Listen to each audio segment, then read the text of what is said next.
All right, hey guys, so today we are going to be going over TJR strategy. I'll be simplifying it down for you, dumbing it down, and then I'm going to compare it to my own strategy and see how it differs and see which one's better. All right, so I hope you guys enjoy. All right, so for TJR's strategy, he's obviously a proven profitable trader. There's no doubt about that. He's good at what he does and he's disciplined, okay? So the overarching point of this whole video is that both of these strategies take discipline, but when you follow them, they're both going to yield rewards for you, okay? It's just going to depend on which is better and which will work for you.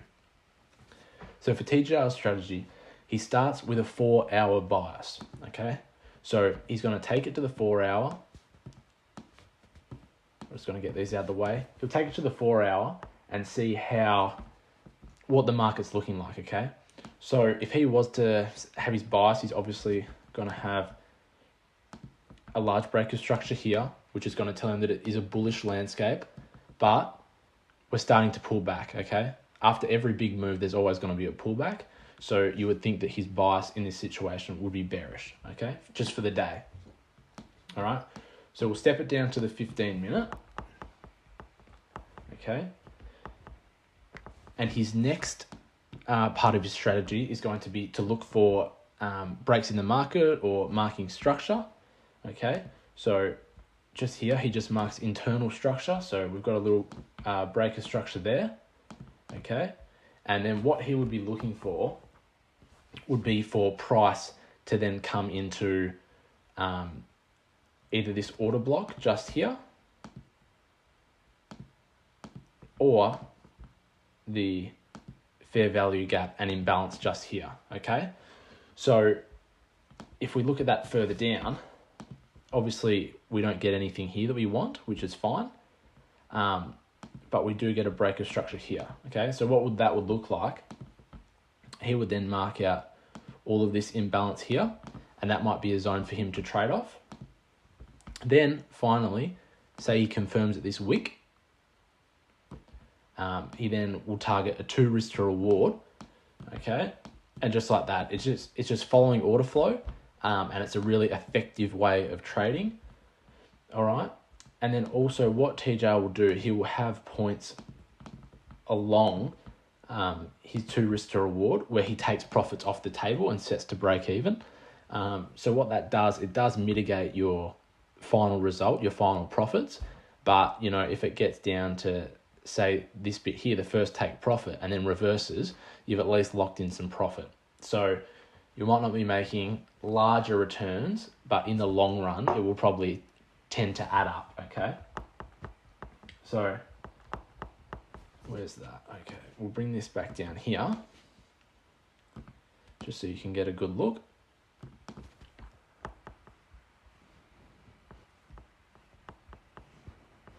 All right, so if we bring it down just to go over it.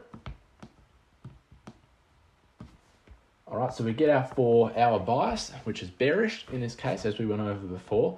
We're then looking for 15-minute breaks. Okay, we found one just here. Then we're going to look at 5-minute order blocks or fair value gaps. I'll just show you them on the 15-minute, but he'll step it down to the 5-minute and then look for those zones, okay? So he'll look for those zones. Then he's going to look to enter, offer confirm, and target 2 risk to reward, taking profit along the way. And he's usually got his first take profit where he sets to break even, his second take profit where he takes another 30% off, say, and then the third take profit where he takes the rest off. Okay. And yeah, that's TJR's strategy dumbed down. If you have any questions on it, let me know. And now we will delve into my strategy.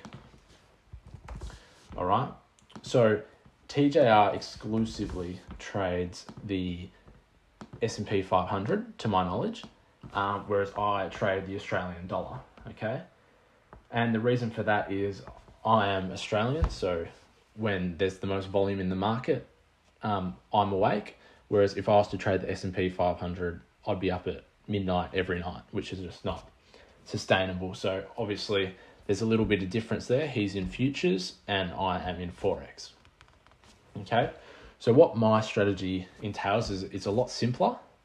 And it's just based on repetitions, finding your data, and just keep on narrowing down till you find what works for you. Okay. And so far what I've been doing has been yielding me really good results, but you have to be disciplined, and yeah, that's all there is to it really. You just have to be disciplined and just stick to your rules like nothing else. You just have to stick to it, okay? So what we're going to start with, we'll start with the structure on the 15 minute, okay? So I haven't marked it out here, but we're going to be focusing on this area. So just up here, we get a little break of structure, okay? We keep on coming down and we get a nice pullback. And then what we're waiting for is we're going to wait for this low to be broken, which it does, okay? So we get a break of structure there on the 15 minute. It's really clear and it's just easy to see, okay? Then we're going to be looking for supply and demand zones within the structure that we just marked, okay? So obviously you've got a zone there, and then you've also got an unmitigated wick just up here, okay? What I like to do is I like to step it down to the 5 minute and make sure that I've got all the zones that I like and that I need. Okay, so we'll go back to our point. Okay, and as you can see here, it's not really a true unmitigated wick, because over here you've got a down candle that has mitigated this last candle. So we don't quite like that. And if we were to look at it, you know, this would be our order block. It obviously gets taken out there. Then the next one gets taken out here. That one gets taken out by this one, which leaves us with this as our highest order block, okay? So we'll step it back to the 15 just for now. Okay, so what we'll do, we'll put our protected high in, and all that tells us is that we're in a bearish market, sorry. So it just tells us that we've got a nice break to the downside. This is our protected area. If this breaks, we're then back into a bullish market. It's a change of character. But for now, that's our protected high, and we want to trade within this structure, okay? So we've marked out our two zones. Okay, we've got one big one down here, and then a little one down here, okay? For my strategy, I'm only going to trade the S&D zones that are close to the protected high, and usually are within a 4 pip stop loss, okay? So what that looks like is that I'm going to enter off a zone here, and hopefully 4 risk to reward will get me just about to above this protected high, okay? Because there's no point me having a stop loss that big, because if this breaks, we're in a bullish scenario anyway, and I'll probably get stopped out anyway. So I stick to my 4 pip stop, okay? Now, as you'll see, the third part of my strategy is to mark liquidity and imbalance, okay? And that's going to just add confidence to our trade, and you know, it'll just make it more probable to win. So in this scenario, we've got imbalance here. This hasn't been filled. It's just idle territory. And then we also have clear liquidity just building up just here, okay? Just below this zone. So everything at the moment is lining up for us, okay? So ideally, we would have our short set up roughly about here, and we'll always target 3 risk to reward.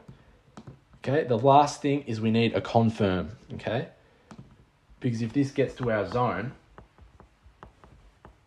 and just breaks straight through, I don't want to be a part of that, okay? And that happens all the time. You just have to be patient, okay? So what my confirm is, it's waiting for a 5 minute candle close outside of my zone. So you're only ever waiting 5 minutes.